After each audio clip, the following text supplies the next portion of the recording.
Vamos a dar este tema de una manera muy concreta. No me voy a extender demasiado. Estamos en el último día, así que no quiero ser responsable de ningún derrame cerebral.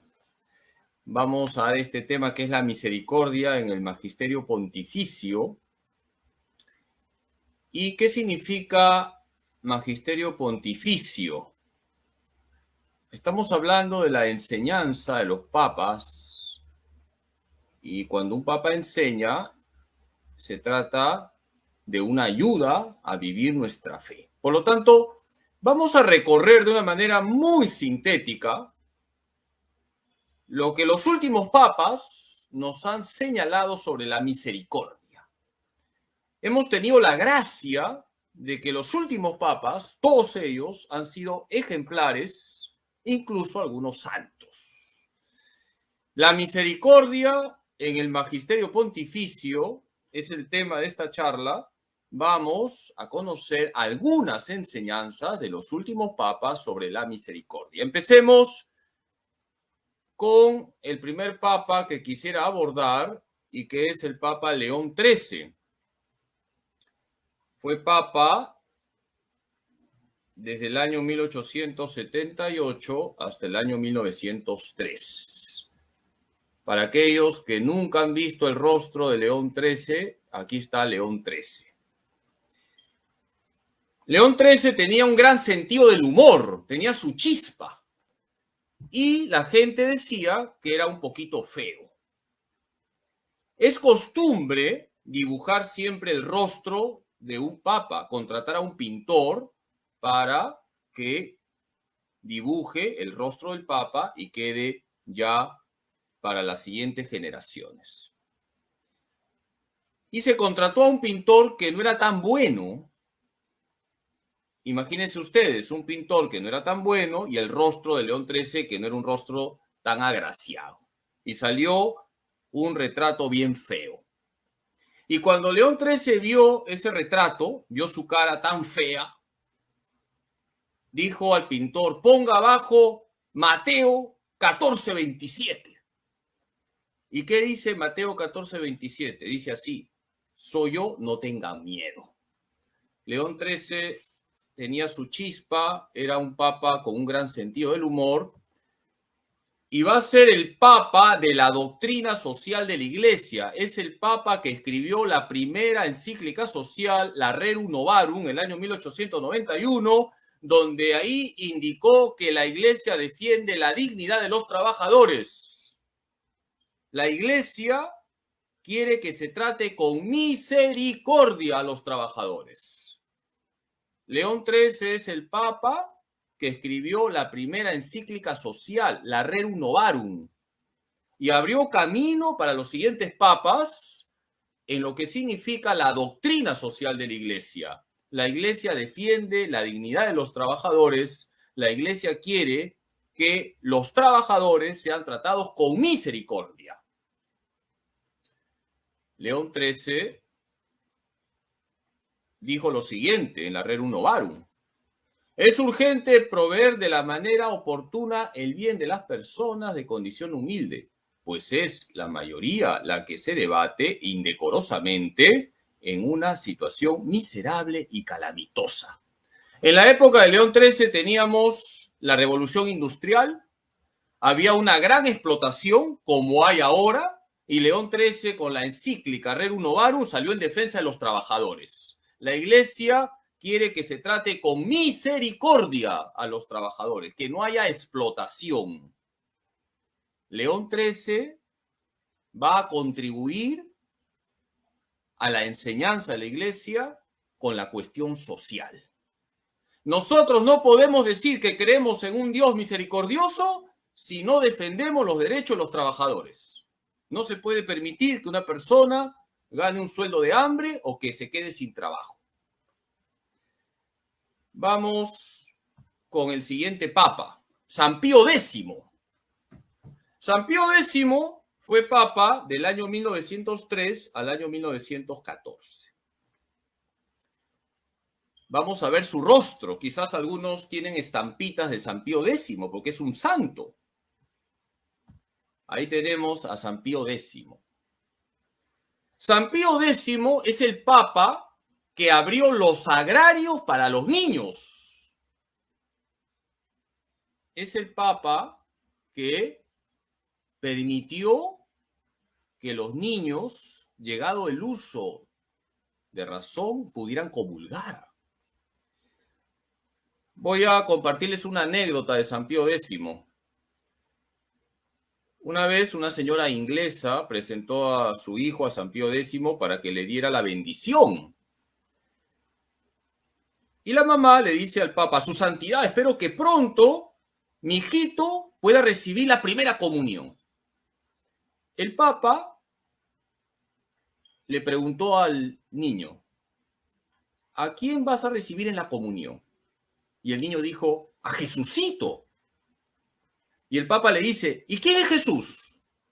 Y el niño contestó: es Dios. Entonces el papa le dice a la mamá: mañana me lo traes, le voy a dar la comunión. San Pío X dijo que para que un niño comulgase, bastaba que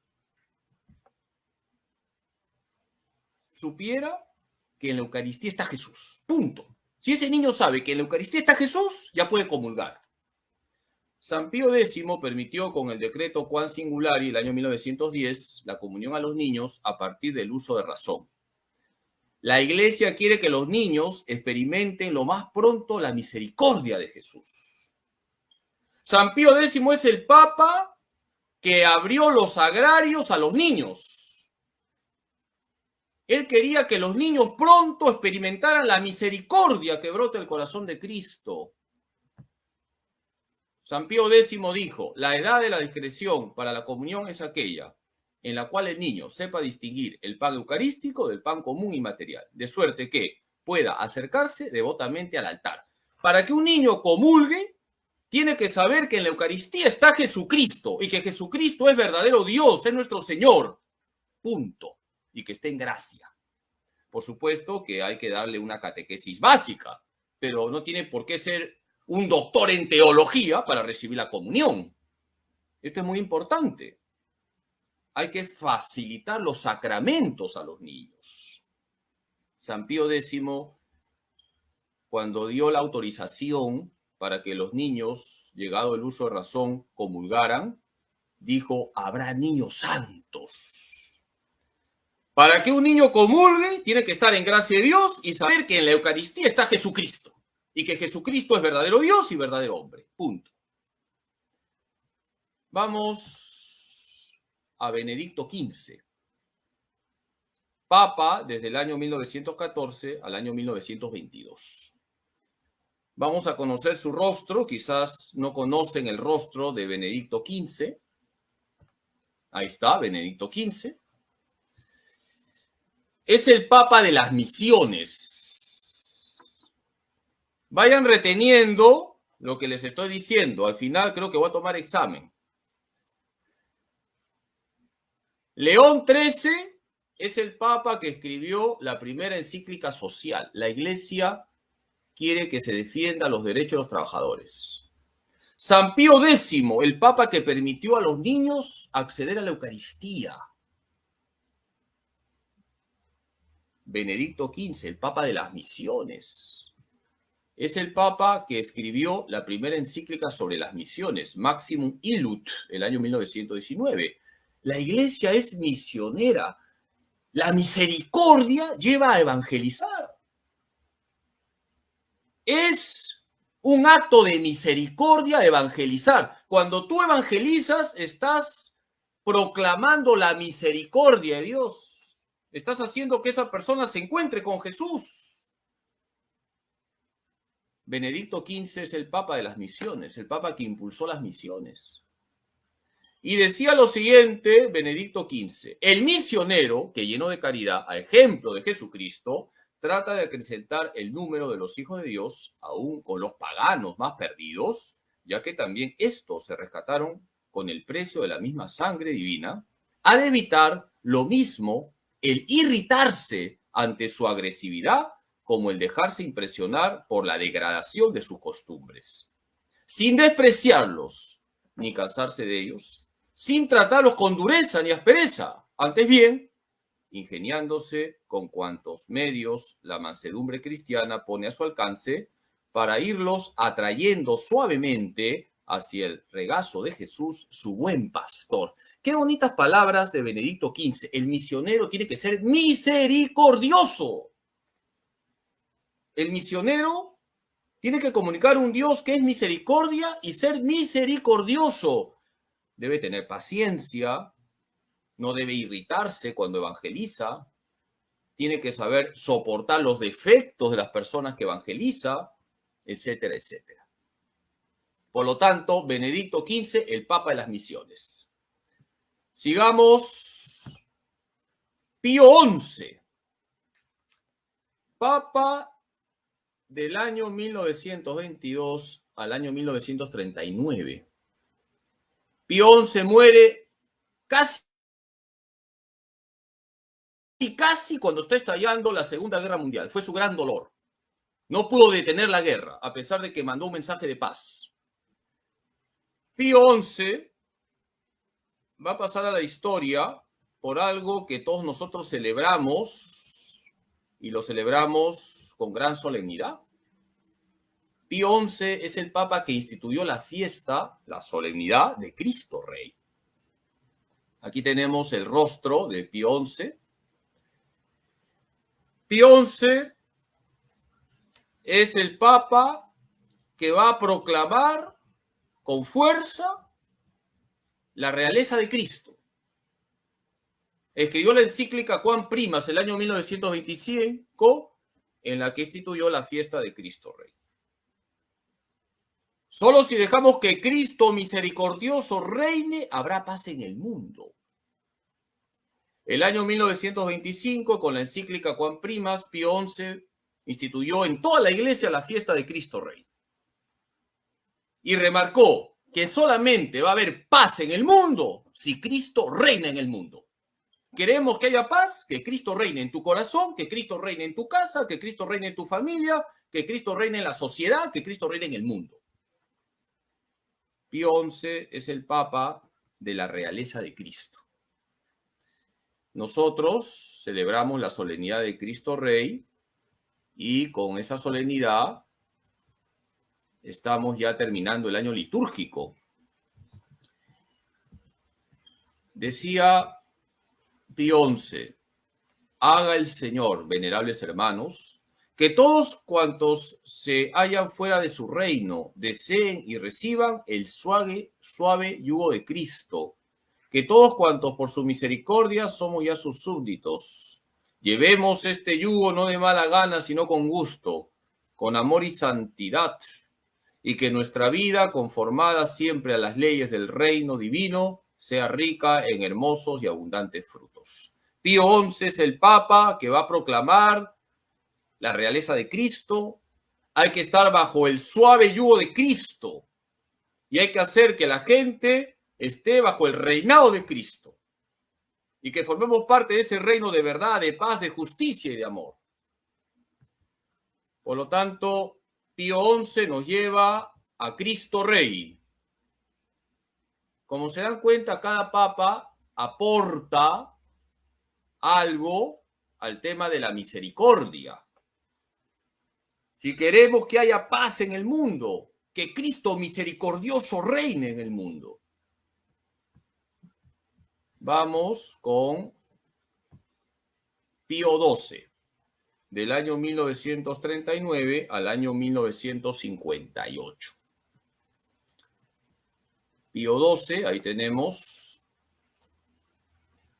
tenía presencia, es el papa que más escribió sobre la Virgen María. De los últimos papas es el que más ha escrito sobre la Virgen María. Es el papa que proclamó el dogma de la Asunción de María el año 1950. Pío XII es el papa que proclamó el dogma de la Asunción de María. Lamentablemente, los enemigos de la Iglesia lo han calumniado. Injustamente se le ha acusado de no condenar el nazismo, lo cual es mentira. Solo un ignorante puede decir eso, porque Pío XII defendió a los judíos en Roma, a tal punto que el rabino judío terminó siendo católico por el testimonio de Pío XII. Y el rabino de Roma se convirtió al catolicismo porque Pío XII lo ayudó, le salvó la vida. Pío XII protegió a los judíos de Roma. Dio la orden a todos los párrocos para que escondieran a los judíos en las parroquias de Roma. Por eso es importante conocer bien la historia y no dejarse llevar por lo que dicen algunos periodistas. Pío XII va a pasar a la historia porque escribió la primera encíclica sobre el Sagrado Corazón de Jesús, Aurietis Aquas, 1956. La encíclica Aurietis Aquas del año 1956 nos enseña la importancia de la devoción al Sagrado Corazón de Jesús. Muchos dicen que la Divina Misericordia es el Sagrado Corazón de Jesús de los tiempos modernos. Y es verdad. Antiguamente estaba la imagen del Sagrado Corazón de Jesús. Hoy tenemos la imagen del Señor de la Divina Misericordia. En realidad es lo mismo. La imagen de la Divina Misericordia es una imagen del Sagrado Corazón de Jesús, del cual brotan rayos de luz a la humanidad.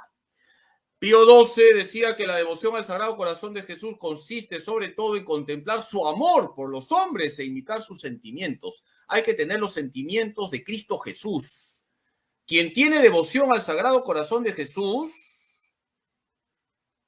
tiene los sentimientos del corazón de Cristo, es misericordioso con los demás. Por eso es importante que tomemos conciencia que nuestro corazón debe ser como el corazón de Jesús. De ahí esa ejaculatoria tan bonita. Jesús, haz mi corazón semejante al tuyo. O si quieren un poquito más larga, Jesús, manso y humilde de corazón, haz mi corazón semejante al tuyo. Pío XII, por lo tanto, escribió la primera encíclica sobre el Sagrado Corazón de Jesús y dijo que la devoción al Sagrado Corazón de Jesús consiste sobre todo en contemplar su amor por los hombres e imitar sus sentimientos. Hay que tener un corazón como el corazón de Cristo.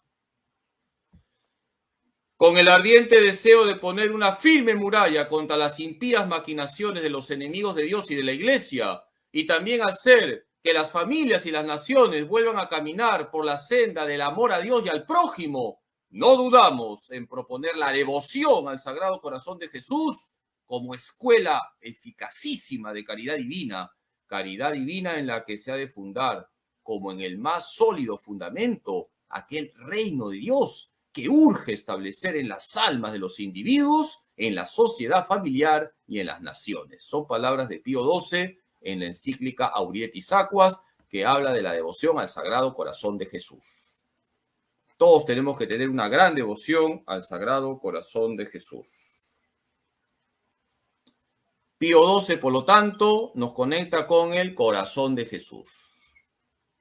Vayan reteniendo a León XIII, la doctrina social de la Iglesia. Defender a los trabajadores, tener misericordia con los trabajadores. San Pío X, la misericordia de Jesús con los niños. Es el que permitió la primera comunión a los niños llegado el uso de razón. El Papa Benedicto XV, el Papa de las Misiones. Pío XI.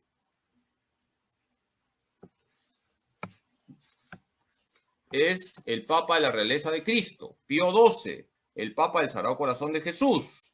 Sigamos. San Juan XXIII.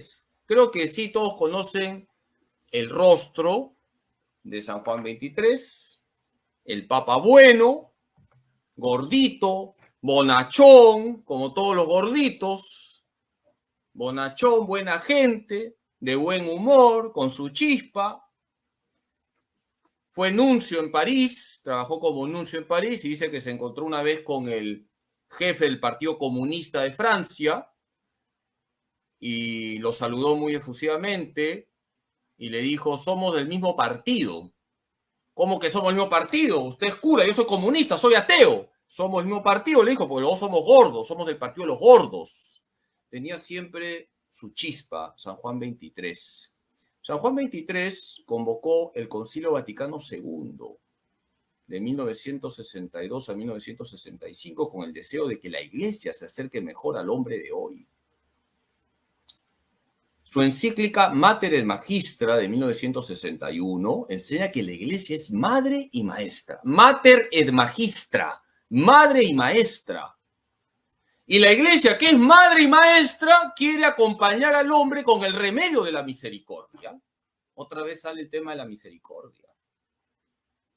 Juan XXIII convocó el Concilio Vaticano II porque se dio cuenta que la Iglesia tiene que llegar mejor al hombre de hoy. No podemos usar un lenguaje antiguo. Hay que cambiar muchas veces el lenguaje sin cambiar la doctrina, porque la fe no cambia, pero hay que adaptarnos en nuestro lenguaje sin cambiar la doctrina para que entienda mejor el hombre de hoy el Evangelio. Es lo que Juan XXIII llamaba la puesta al día de la Iglesia. Que repito, no es cambiar la fe, no es cambiar la moral. Es tratar de entender mejor al hombre de hoy. Y por eso decía Juan XXIII, en nuestro tiempo, la esposa de Cristo, es decir, la Iglesia, prefiere usar la medicina de la misericordia más que la de la severidad. Ella quiere venir al encuentro de las necesidades actuales, mostrando la validez de su doctrina, más bien que renovando condenas. Esto es muy importante. La Iglesia quiere presentar su doctrina y presentar con misericordia su doctrina, más que condenar. Por supuesto que hay que condenar el error, hay que condenar lo que está mal, pero primero se presenta la verdad, y se presenta la verdad con misericordia, decía San Juan XXIII. Juan XXIII, el Papa bueno. Vamos con San Pablo VI, otro santo, de 1963 a 1978. San Pablo VI, ahí tenemos a San Pablo VI, gran defensor de la fe, porque luego del Concilio Vaticano II vino una crisis en la Iglesia. Juan XXIII convocó el Concilio Vaticano II para acercar más a la Iglesia al mundo. Lamentablemente algunos no entendieron bien esto y pensaban que había que cambiar la doctrina y vino una confusión dentro de la Iglesia. San Pablo VI va a defender la fe de siempre, va a tener que enfrentarse con la crisis postconciliar. Lamentablemente muchos sacerdotes, muchos religiosos, muchas religiosas dejaron los hábitos. Pablo VI cuidó la fe de la Iglesia. Y Pablo VI va a escribir un documento que es la Evangelii Nunciandi, donde señaló que la Iglesia está para evangelizar. No hay que desanimarse, hay que evangelizar. Y evangelizar es proclamar a un Dios misericordioso. La Iglesia está en el mundo no para hablar de política, no para hablar de modas, no para hablar de música, no para hablar de fútbol, aunque todos estamos contentos por haber entrado al repechaje, pero la Iglesia no está para hablar de fútbol, la Iglesia está para evangelizar. Por eso este documento Evangelii Nunciandi es muy citado por el Papa Francisco, porque el Papa Francisco también habla de una iglesia que sale, una iglesia que no está encerrada en una sacristía. Pablo VI, en Evangelii Nunciandi, dijo: evangelizar constituye en efecto la dicha y vocación propia de la Iglesia, su identidad más profunda. Ella existe para evangelizar, es decir, para predicar y enseñar, ser canal del don de la gracia, reconciliar a los pecadores con Dios, perpetuar el sacrificio de Cristo en la Santa Misa, memorial de su muerte y resurrección gloriosa. Todo esto es lo que hace la Iglesia.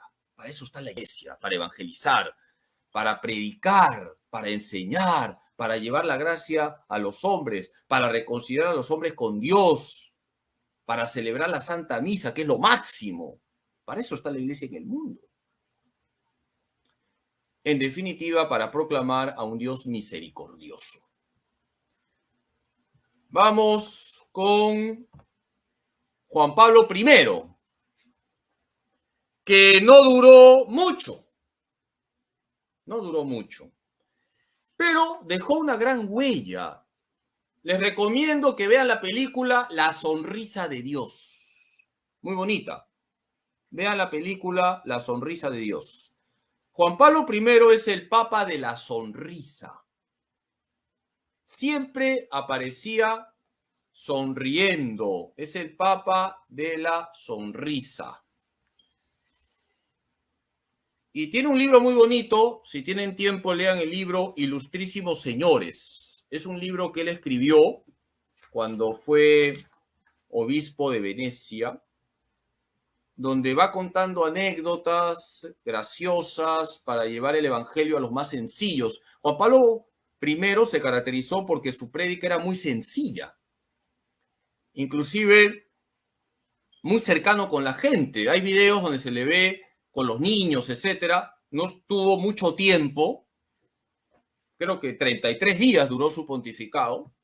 Y viene la leyenda negra, ¿no? Lo envenenaron, etcétera. Pero bueno, dejando de lado esas cosas que a veces los periodistas difunden para meter el morbo, Juan Pablo I se caracterizó porque dejó una huella de alegría. Siempre aparecía sonriendo. Y creo que hay que aprender también de Juan Pablo I a estar siempre alegres, porque si nosotros creemos en un Dios misericordioso, tenemos que estar alegres. No podemos ser como ese señor que nunca se reía y cuando se rió se fracturó el cachete porque nunca se reía. Tenemos que reírnos, es verdad que podemos tener cara de serios, pero es bueno estar siempre alegres en el Señor. Y aunque tengamos todos los días problemas, hay que apoyarnos en el Señor y de esa manera vamos a estar siempre alegres y no vamos a perder la paz. Decía Juan Pablo I que Dios sobre todo es amor, remarcaba mucho ese tema. En sus pocos días de pontificado dejó un testimonio de la alegría cristiana. Es el Papa de la sonrisa. Y en sus pocas audiencias remarcó que Dios sobre todo es amor. Ustedes pueden leer sus audiencias, muy bonitas, muy sencillas. Por ejemplo, aquí tengo un texto de él. Él decía que para no perder la paz hay que agarrarnos a tres verdades. Dios es omnipotente, Dios lo puede todo, Dios me ama inmensamente y Dios es fiel a las promesas. Tres verdades. Dios es omnipotente. Si yo estoy con Dios, yo soy invencible. Dios me ama inmensamente. Aunque haya cometido el peor pecado, Dios me ama. Y por eso confío en su misericordia y acudo a Él a pedir perdón. Y Dios es fiel a las promesas. Dios no falla. Y es Él, el Dios de la misericordia, quien enciende en mí la confianza. Gracias a Él no me siento solo, ni inútil, ni abandonado, sino comprometido en un destino de salvación que desembocará un día en el paraíso. Qué bonito lo que decía Juan Pablo I. Aférrate a tres verdades. Dios es omnipotente, Dios te ama inmensamente y Dios no te falla. Y de esa manera vas a tener paz en tu corazón. Son palabras de Juan Pablo I. Tarea, vean la película La Sonrisa de Dios con Coca-Cola y canchita y en familia. Bien, sigamos. Vamos a ver ahora a un gigante, San Juan Pablo II, 1978 al 2005. Creo que podríamos hablar horas de San Juan Pablo II, un grande, un magno. Todos conocemos seguramente muchos aspectos de la vida de San Juan Pablo II. Ahí tenemos a San Juan Pablo II, recontra conocido. Es el Papa de la Misericordia. Y con eso ya lo he dicho todo. San Juan Pablo II es el Papa de la Misericordia. Escribió la primera encíclica sobre la Divina Misericordia, Dives in Misericordia, 1980. Canonizó a Santa Faustina Kowalska e instituyó la fiesta de la Divina Misericordia el 30 de abril del año 2000. Nuestro santuario está muy agradecido con San Juan Pablo II porque es el Papa de la Misericordia. Nos regaló la encíclica Dives in Misericordia, canonizó a Santa Faustina Kowalska, instituyó la fiesta de la Divina Misericordia. Definitivamente, San Juan Pablo II daría para un mes de charlas, porque todo lo que hizo no entra en una charlita de una hora. Es imposible hablar de San Juan Pablo II en una charlita. San Juan Pablo II es un gigante de la santidad. En una ocasión, una periodista le preguntó a San Juan Pablo II, cuando recién lo habían elegido papa: Su Santidad, ¿hacia dónde va la iglesia con Juan Pablo II? Y él dijo: en busca del hombre, en defensa del hombre y con el evangelio en la mano. Qué bonito. Y es verdad lo que dijo, porque él fue el gran defensor de la persona humana. San Juan Pablo II fue el gran defensor de la persona humana, porque proclamó a un Dios misericordioso, un Dios que cuida a los hombres, defensor de la vida, defensor del matrimonio, defensor de la familia, defensor de los trabajadores. San Juan Pablo II fue un gran defensor de la dignidad de la persona humana. La Iglesia vive una vida auténtica cuando profesa y proclama la misericordia, el atributo más estupendo del Creador y del Redentor, y cuando acerca a los hombres a las fuentes de la misericordia del Salvador, de las que es depositaria y dispensadora. Son palabras de San Juan Pablo II. La Iglesia está para profesar y proclamar la misericordia, el atributo más estupendo del Creador y del Redentor. Y además, San Juan Pablo II, en la canonización de Santa Faustina Kowalska, dijo lo siguiente: la canonización de Sor Faustina tiene una elocuencia particular. Con este acto, quiero transmitir hoy este mensaje al nuevo milenio. Lo transmito a todos los hombres, para que aprendan a conocer cada vez mejor el verdadero rostro de Dios y el verdadero rostro de los hermanos. Santa Faustina Kowalska es la secretaria de la misericordia, es la apóstol de la misericordia. Y cuando San Juan Pablo II canonizó a Sor Faustina, lo hizo con el objetivo de que conozcamos mejor a Dios. Dios no es un verdugo que está esperando que caigamos para bajarnos la guillotina. Por eso dice San Juan Pablo II: si canonizo a Santa Faustina es para que ustedes conozcan al verdadero Dios, conozcan el verdadero rostro de Dios, que es infinito en su misericordia, y conozcan el verdadero rostro de los hermanos, porque no se puede amar a Dios si no se ama al prójimo. Y también no se puede amar al prójimo si no se ama a Dios. Más aún, primero es llenarnos del amor de Dios. Si conocemos el verdadero rostro de Dios, vamos a descubrir el rostro del prójimo. Podríamos seguir hablando de San Juan Pablo II, pero creo que ya es suficiente con 3 ideas: la encíclica Dives in Misericordia, la canonización de Santa Faustina Kowalska y la fiesta de la Divina Misericordia. Vamos con el Papa Benedicto XVI, del 2005 al 2013. No exagero si digo que es el mejor teólogo actualmente que hay en el mundo, y uno de los más grandes teólogos del siglo XX, del siglo XXI. Y no estoy exagerando. La teología de Ratzinger es impresionante, se estudia en todas las facultades de teología. Benedicto XVI fue un gran defensor también de la fe, gran defensor de la verdad. Habló de los bienes innegociables. ¿Cuáles son los bienes innegociables? Son aquellos bienes que nunca se pueden negociar. No se puede ceder ni un centímetro. La vida. La vida es innegociable.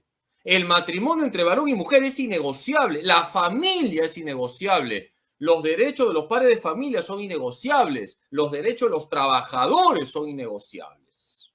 Los bienes innegociables son aquellos bienes que protegen la dignidad de la persona humana y que permiten practicar la misericordia con la persona humana.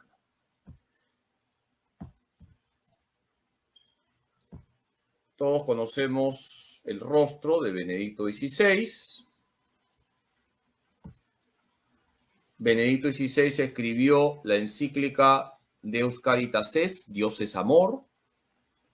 Y dijo algo muy bonito, Dios ama apasionadamente a los hombres.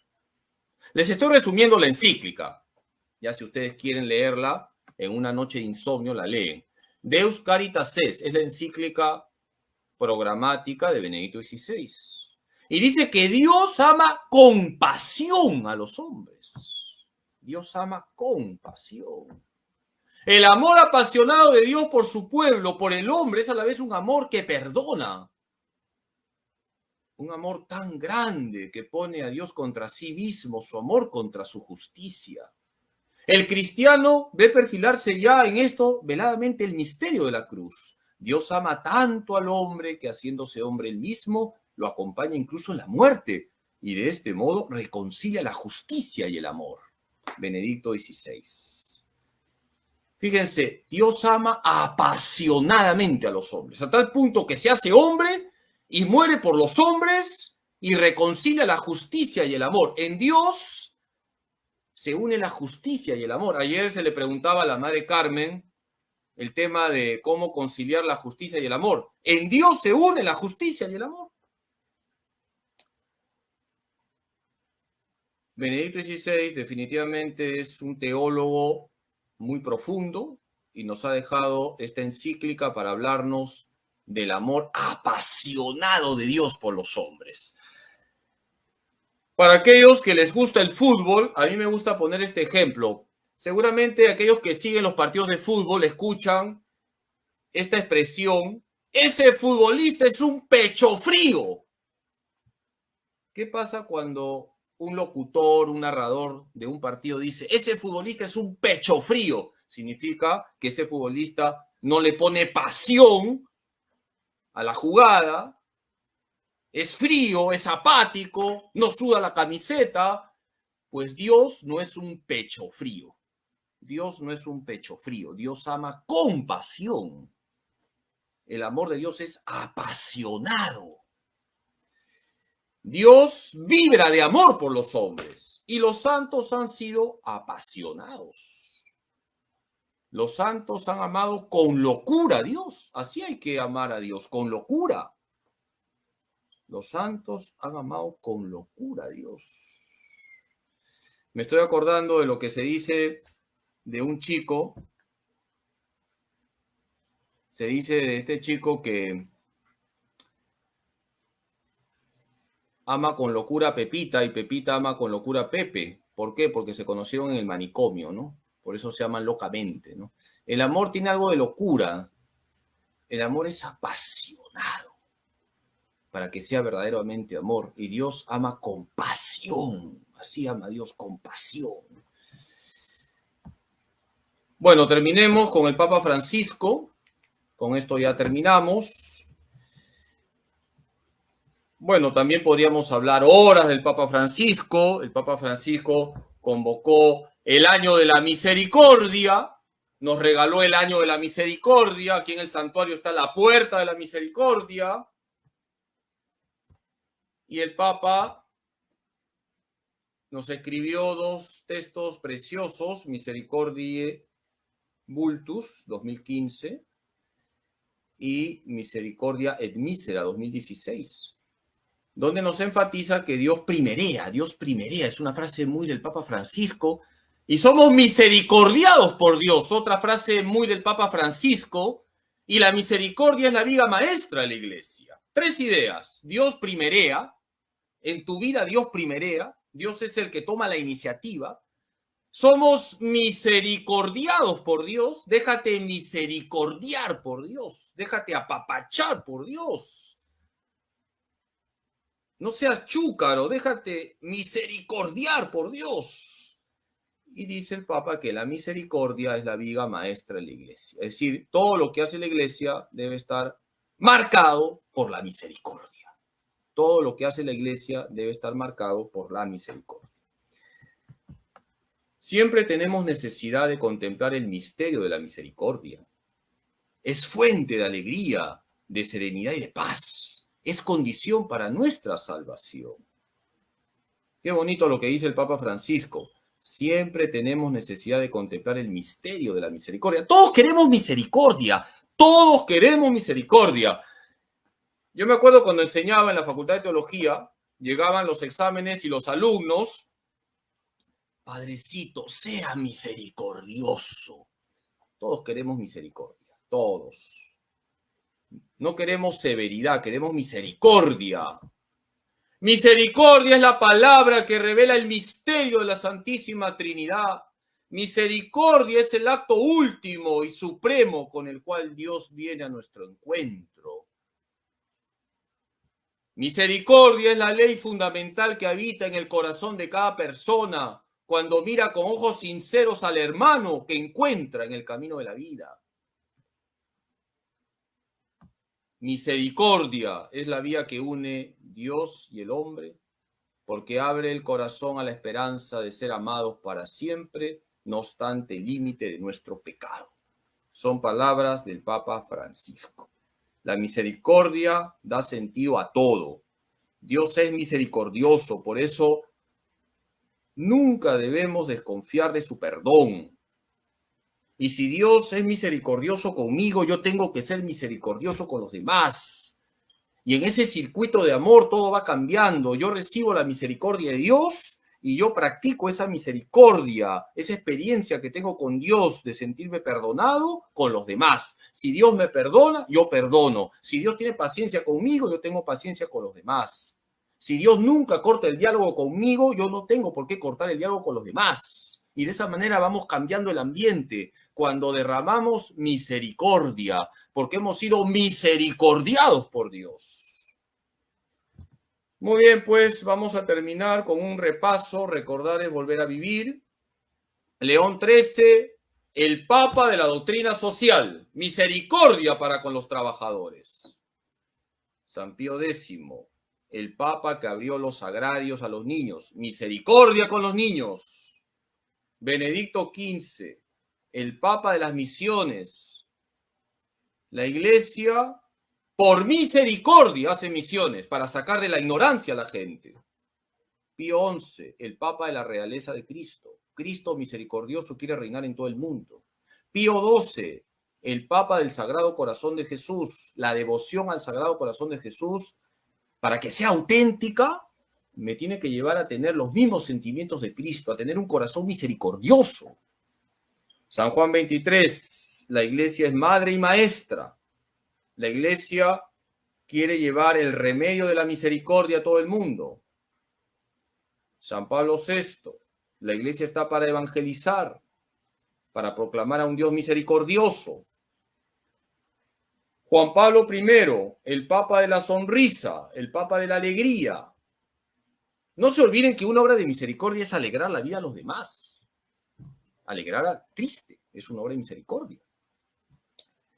San Juan Pablo II, el Papa de la misericordia, el Papa que canonizó a Santa Faustina Kowalska, que instituyó la fiesta de la Divina Misericordia.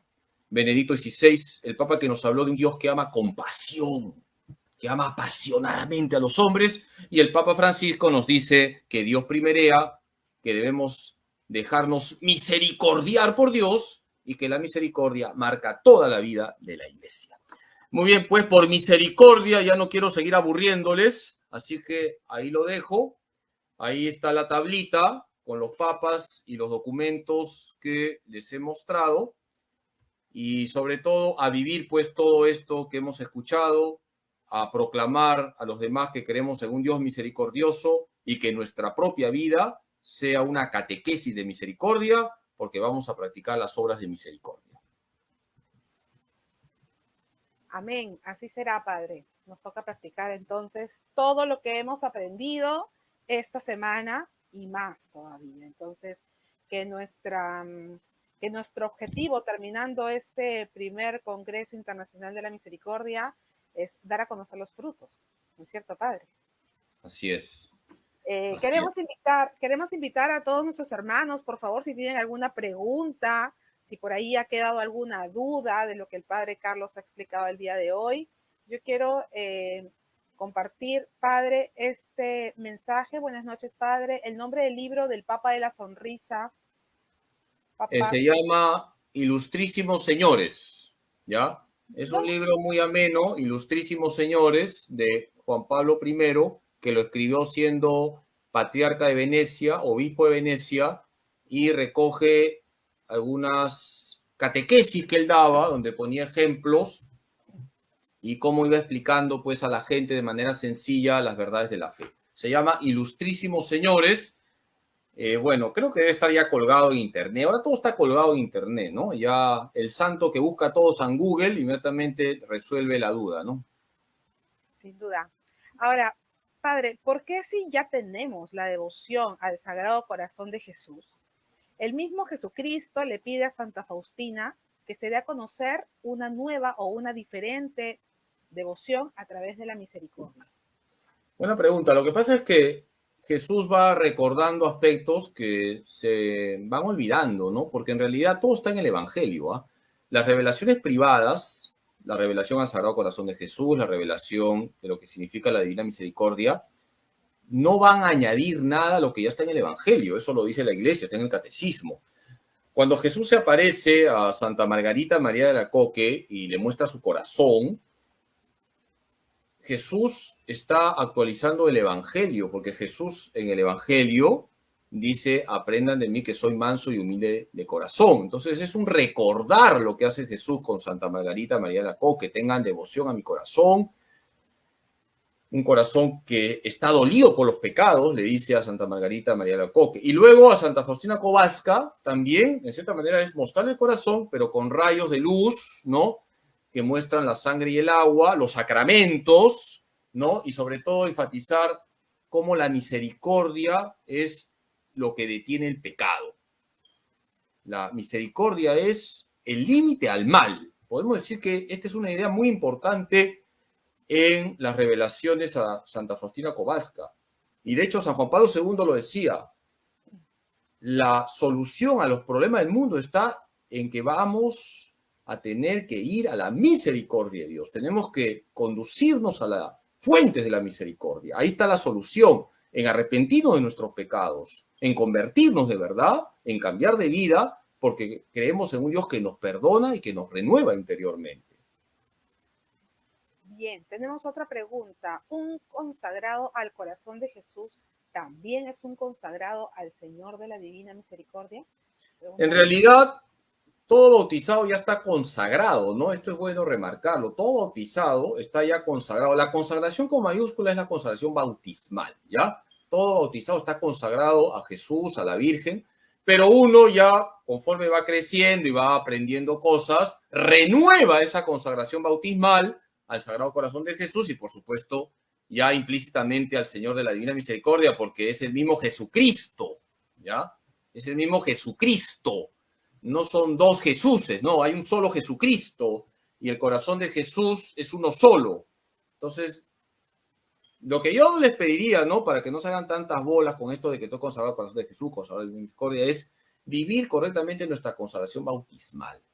Es decir, esforzarnos todos los días por centrar nuestra vida en Cristo. Esa es la mejor manera de decir que soy devoto del Sagrado Corazón de Jesús o devoto de la Divina Misericordia. Centrar mi vida en Cristo. Bien, Valeria nos pregunta, padre, la fecha de aparición de Jesús Misericordioso es el 22 de febrero de 1931.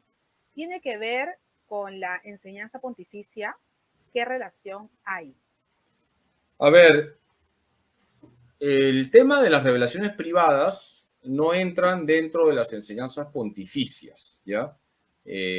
Las enseñanzas pontificias son, como he dicho, enseñanza de los papas, que son puntos que nos iluminan.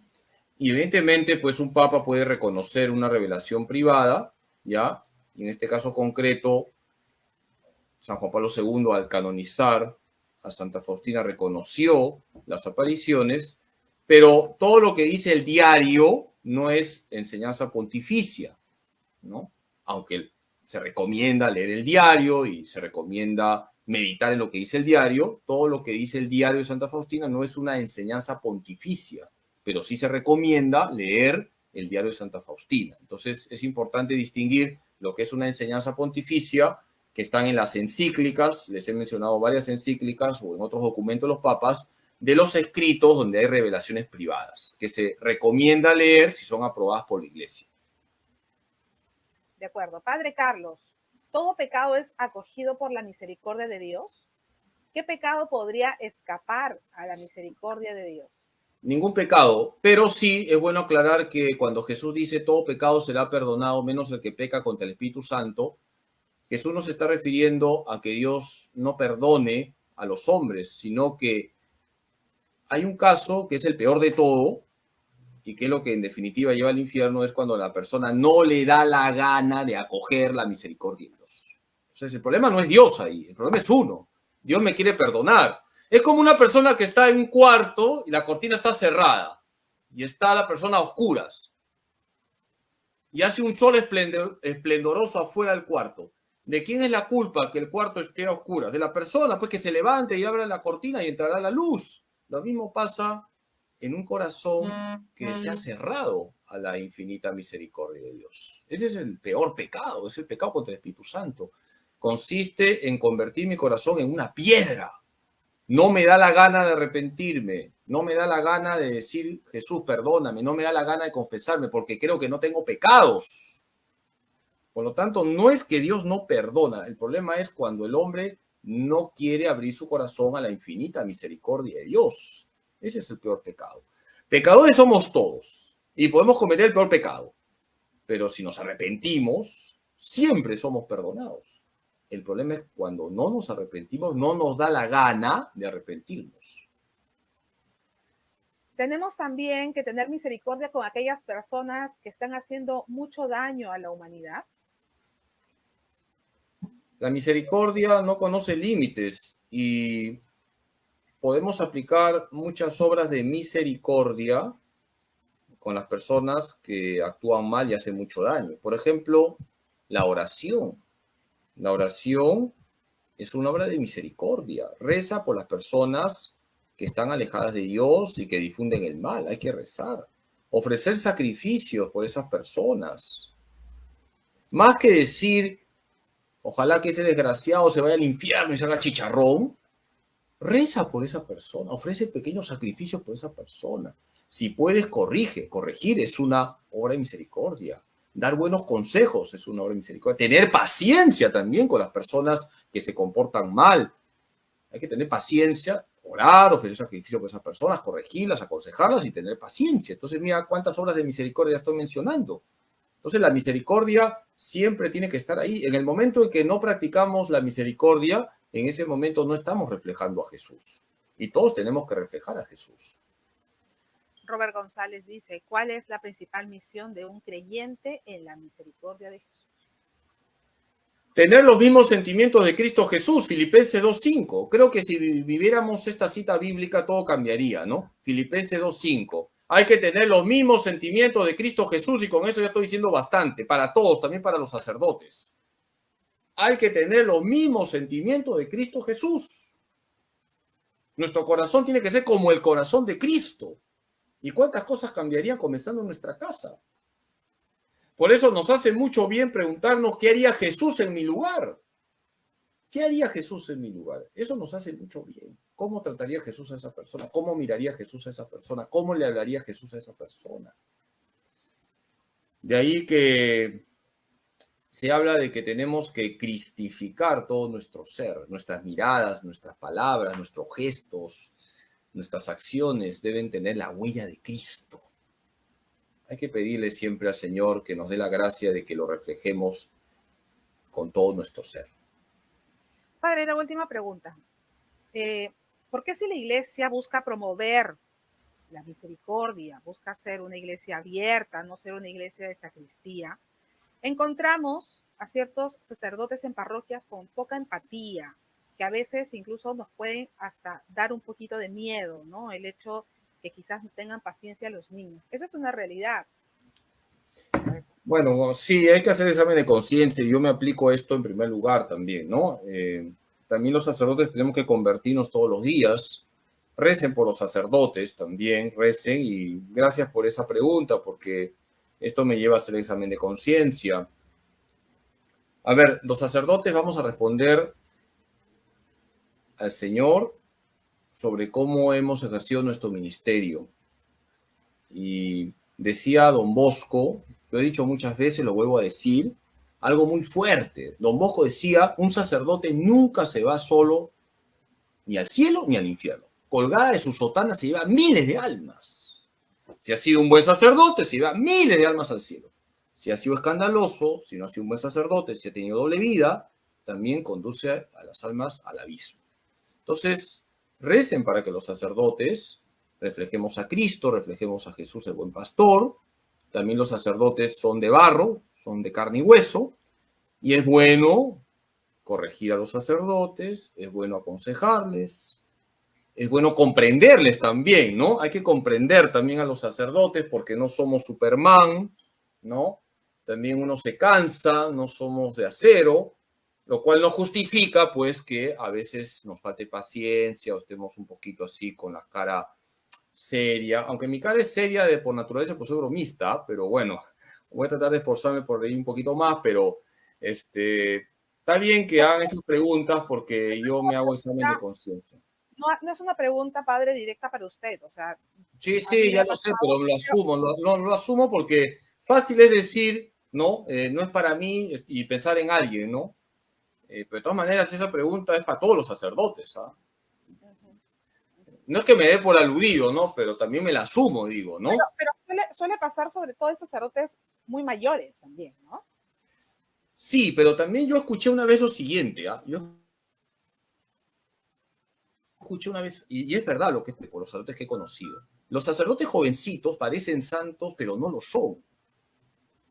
Los sacerdotes de 40, 50 como yo, ni parecen ni lo son. Los sacerdotes ancianos no parecen, pero sí que lo son, porque han perseverado. Es verdad que vienen los años y a veces uno se puede volver un poquito renegón, ¿no? Pero ahí está la perseverancia, sacerdotes de 60 años de ministerio. Entonces, para sacarse el sombrero. Hay que rezar por los sacerdotes y también los sacerdotes tenemos que hacer examen de conciencia en qué aspectos no estamos reflejando a Jesús el buen pastor. Y nos hace mucho bien que ustedes los fieles nos hagan notar para mejorar, nos hace mucho bien. Y un sacerdote no tiene por qué enojarse, ¿no? Y es bueno quitarse también, aquí en el Perú hay mucho clericalismo. No le voy a decir nada al padrecito porque se va a enojar. No, tú con cariño acércate y dile. Con cariño, pues, ¿no? También hay formas, ¿no? Aquí en el Perú hay un gran respeto por el sacerdote y eso hay que mantenerlo. Eso ya no se da en otros países, ¿ah? Y eso es muy bonito, el gran respeto por el sacerdote. Y por eso también a veces no se le corrige, ¿no? Y se le deja pues con sus defectos. Pero es bueno acercarse con cariño a un padrecito y decirle las cosas pues que tiene que mejorar y el sacerdote ya lo llevará a la oración y comenzará pues a luchar en ese punto. Bien, y Norma Cacho nos dice, por favor, ¿podría dejar toda la ponencia? Por supuesto, Norma, por si acaso. Sí, no hay problema. La vamos. Se queda grabado aquí en internet y junto con los otros 4 videos de las ponencias que hemos tenido esta semana. Así que no hay problema si ustedes quieren volver a ver alguna de las charlas o alguno de los días de este encuentro. Pueden verlo muchas veces, pueden compartirlo también y por supuesto pueden seguir comentando. Así que muchas gracias. Gracias a la gente también, repito, por la anterior pregunta, porque hacen sugerencias y ayer, por ejemplo, no me sugirieron que la adoración y es verdad, ¿no? Como que había paralelo y no se podía, pues ya se había programado, pero ahora vamos a tener adoración todavía. Los que quieran seguir de largo, que sepan que va a haber adoración y vamos a terminar, cuando acabemos esto, ya vamos a tener la adoración. Entonces, yo agradezco que la gente, pues, haga sus observaciones, no tengo por qué enojarme, ¿no? Sin duda. Y con relación al material, yo voy a también dejar el PowerPoint colgado en el Facebook, ¿no? Perfecto. O sea, no hay problema y con mi bendición lo pueden piratear, así que no pasa nada. Pero, padre, recordemos que tenemos un examen, ¿no es cierto? Claro, también para los que se van a consagrar tienen que estudiar, así que no voy a hacer los que pasen por agua tibia, tienen que quemarse las pestañas, 3 noches, así, ¿ya? Y revisar estos videos, entonces, ese va a ser su mejor material de estudio. Voy a recordar mis tiempos bravos como profesor, donde masacraba sin piedad, sin misericordia. Con misericordia, padre, por favor. Listo, queridos hermanos, vamos a pasar a un siguiente momento de nuestra noche. Hemos estado recordando desde el lunes y justo recibía varios comentarios de muchos hermanos que nos decían qué bonito encuentro, ha estado el padre Jorge, ha estado el padre Luigi, comentando, ¿no? Cómo ha sido el inicio de nuestro santuario. Y sin duda, muchos de ustedes esperan este momento, ¿no? El saludo del padre José. Tenemos muchas horas de diferencia con Polonia. El padre José no ha podido conectarse, también puede tener problemas con internet, incluso él está realizando una misión muy importante en su país, que es una tarea que él pues ha recogido por todo este efecto del conflicto que existe entre Rusia y Ucrania. Así que vamos a escuchar qué es el mensaje que el padre José tiene para nosotros en esta noche. A ver si me permiten poner el video. Queridos amigos del Santuario Arquidiocesano de la Divina Misericordia en Sur, en Lima, querido Padre Párroco Carlos Rosell, queridos hermanos y hermanas de la Hermandad de la Congregación de Jesús Misericordioso, quienes están celebrando en este año 25 años de la creación. Queridas hermanas, quienes con orgullo están formando precioso grupo de la Virgen Dolorosa, amables señores y señoras, mis queridos jóvenes niños, todos quienes pertenecen y vienen al santuario a la Divina Misericordia en Lima. Me enteré que ustedes de diferentes formas se preparan para celebrar la fiesta de la Divina Misericordia en este año. Un festival de la canción religiosa, un congreso sobre la Divina Misericordia y otras bellas actividades. Créanme, estoy muy orgulloso de ustedes. Admiro la entrega total a la Iglesia y la devoción a la Divina Misericordia al Padre Carlos. Agradezco a Dios que el trabajo pastoral que hemos iniciado hace años se desarrolla más aún, trae lindos frutos espirituales. Sí, vivimos en los tiempos muy difíciles, diría trágicos. La guerra en Ucrania afecta poco a poco otros países del mundo. Mueren miles y miles de personas inocentes, mayores y niños. Y a más de 3 millones de personas de Ucrania se escaparon de su patria. En Polonia, 2 millones de mujeres con niños encontraron refugio. También en mi parroquia en Tarnovia hay muchas familias y personas afectadas por la guerra y están muy, muy asustadas. ¿Por qué hablo sobre este tema? Porque en vivo estamos realizando la misericordia de Dios. Sí, esta virtud divina podemos realizarla, como ustedes saben bien, por intermedio de la oración, la palabra y obras concretas. Pienso que todos unidos, no importa dónde estamos, podemos y debemos realizar y desarrollar la divina misericordia en nuestras parroquias, en nuestras familias, matrimonios y especialmente en nuestros corazones. Repitamos con mucha frecuencia durante el día y con mucha fe: Jesús, en ti confío.